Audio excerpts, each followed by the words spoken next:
Online TV. Mungu amehimiza sana swala la kuomba rehema na amani za Mwenyezi Mungu. Ndugu waumini, nchi yetu kwa sasa ipo kwenye uchaguzi, kipindi ambacho kila chama kinachoshiriki uchaguzi kinapita maeneo tofauti tofauti kunadi sera zao kwa wananchi ili kiweze kupewa dhamana na Watanzania kuongoza serikali hiyo. Ni jukumu la kila Mtanzania kushiriki kusikiliza sera za kila chama kupitia wagombea wake ili waweze kufanya maamuzi sahihi kwa ajili ya maendeleo ya nchi yetu. Aidha, wagombea wetu wa urais wa CCM Dr. Samia Suluhu Hassan amefanya mambo mengi sana katika kuimarisha demokrasia, kwani aliunda kikosi kazi ambacho kilihusisha vyama vyote vya siasa, kilichokuja na mapendekezo mengi ya kuimarisha mfumo wa vyama vingi, ambapo mgombea wetu aliridhia mapendekezo yote, ikiwemo swala la kurejesha mikutano ya hadhara, vyama kufanya shughuli za kisiasa, reform za kuwezesha uchaguzi mkuu kufanyika kwa kuleta sheria 3 bungeni, ikiwemo sheria ya vyama vya siasa, sheria ya tume huru ya uchaguzi na sheria ya uchaguzi wa rais, wa bunge na madiwani. Baadhi ya reform ni wakurugenzi wa halmashauri kutokuwa wasimamizi wa uchaguzi, kuondoa kipengele cha kupita bila kupingwa na uendeshaji wa wagombea kupitia mapingamizi. Maboresho makubwa kwa mujibu wa mapendekezo ya kikosi kazi yalikubaliwa yafanyike wakati wa mchakato wa katiba mpya, jambo ambalo lipo kwenye ilani ya CCM ya mwaka 2025-2030 na ni moja ya ahadi ya mgombea wetu wa urais ndani ya siku 100 za mwanzo. Mama Samia amejitahidi kuleta maridhiano. Huu uchaguzi ni wa halali kabisa, kwani baadhi ya vyama vyenyewe vilitangaza tangu mwanzo hawatashiriki uchaguzi, na sio kwamba wamezuiwa. Tuendelee kuamini mgombea wetu wa urais ndugu Samia Suluhu Hassan, kwani ana dhamira ya dhati ya kujenga muafaka wa taifa. Mwisho kabisa, niwaombe kwa upekee ifikapo tarehe 29 mwezi wa 10 2025 tujitokeze kwa wingi kwenda kupiga kura na kuichagua CCM kwa nafasi ya urais ndugu yetu Dr. Samia Suluhu Hassan, kwa ubunge ndugu yangu hapa Angela Kairuki, pamoja na wabunge wengine walioko kwenye majimbo mengine, na udiwani, waheshimiwa madiwani kama mlivyoona wametambulishwa pale. Wote ambao mtajitokeza kwenda kupiga kura, muende mkiwa na uhakika kabisa kwamba hakuna atakayegusa hata unywele wako mmoja utakapotoka kwenda kupiga kura. Nenda ukamchague kiongozi ambaye ataleta mabadiliko, ataleta maendeleo kwenye wilaya yetu ya Ubungo na kwenye jimbo letu la Kibamba.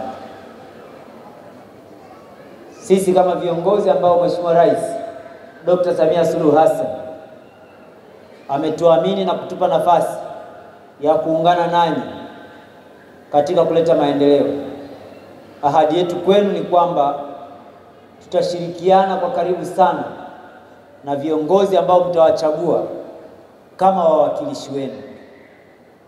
Sisi sote humu ndani hatuwezi kwenda bungeni kupitisha sheria. Sisi sote humu ndani hatuwezi kuingia halmashauri kwenye baraza la madiwani.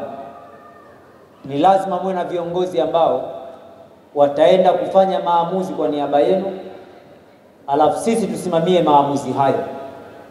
Kwa wale ambao mnawaleta kwenye ngazi ya udiwani kwenye maeneo yenu, ndio ambao wanaenda kufanya maamuzi kwa niaba yenu. Wale ambao mnawachagua kama wabunge ndio wanaenda kuwawakilisha kwenye kutunga sheria na kuisimamia serikali, kutusimamia sisi. Kwa ni lazima mlete viongozi ambao wanaweza kuyasema yale ya kwenu, wanaweza kuyasimamia yale ambayo mnataka yatokee na kuhakikisha kwamba yanatokea. Nafasi hiyo mnayo sasa. Endapo hamtaitumia vizuri, hamtakuwa na mtu yoyote wa kumlaumu. Imeelezwa hapa kwamba tunawajibika kutenda lililo jema ili kurekebisha uovu.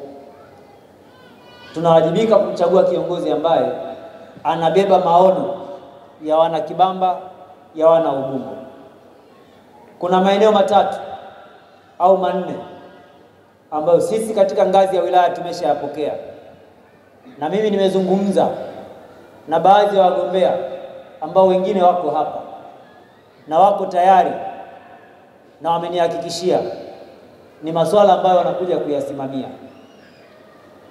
Tumekaa na viongozi wa BAKWATA, katibu na mashehe wangu hapa, tukakubaliana. Swala la kwanza, malezi. Na hapa nasikia vikelele vya watoto huko. Ni lazima tujiulize ni namna gani tunasimamia malezi ili kesho ya watoto hawa iwe salama. Wagombea ambao tunao naamini wanakuja kusimamia malezi. Na mimi kwa niaba ya wana Kibamba, matarajio yetu kwenye kata zote, kama ilivyo kwenye kila kata kuna baa, kwenye kila kata sijui kuna kitu gani, ni lazima kila kata kuwe na madrasa. Na tunatoka kwenye kata, tunatoka kwenye kila mitaa tuwe na madrasa kwa ajili ya malezi ya watoto. Hatuwezi kutegemea tukapata malezi kwa watoto ambao hatuwalei. Juzi kule Saranga kwenye kongamano kama hili tuliongea na nilisema, mtoto wako kwa siku ubongo wake unakula nini? Jiulize, redio anayosikiliza inazungumza nini? TV anayoangalia inamwambia nini? Na ni mara ngapi umefunga naye safari kwenda naye msikitini? Wewe unaenda msikitini, tunakuuliza mtoto yuko wapi? Hujui. Kijana wako yuko wapi? Hujui. Alafu tunashangaa malezi yanapopotea. Ni lazima tukabadilishe hili. Kwa mimi niwaombe viongozi ambao mnawachagua, tujitahidi kuwa na madrasa. Sio dhambi zikiwepo karibu. Mtoto anapotoka darasani lisali moja anaweza akaingia madrasa akajifunza. Saa moja kamesharudi nyumbani, katakuwa na hofu ya Mungu. Lakini unategemea mtoto toka asubuhi amesikiliza nyimbo inaimba bia tamu, akimaliza nyimbo hiyo anasikia nyingine, sitaki kuoa.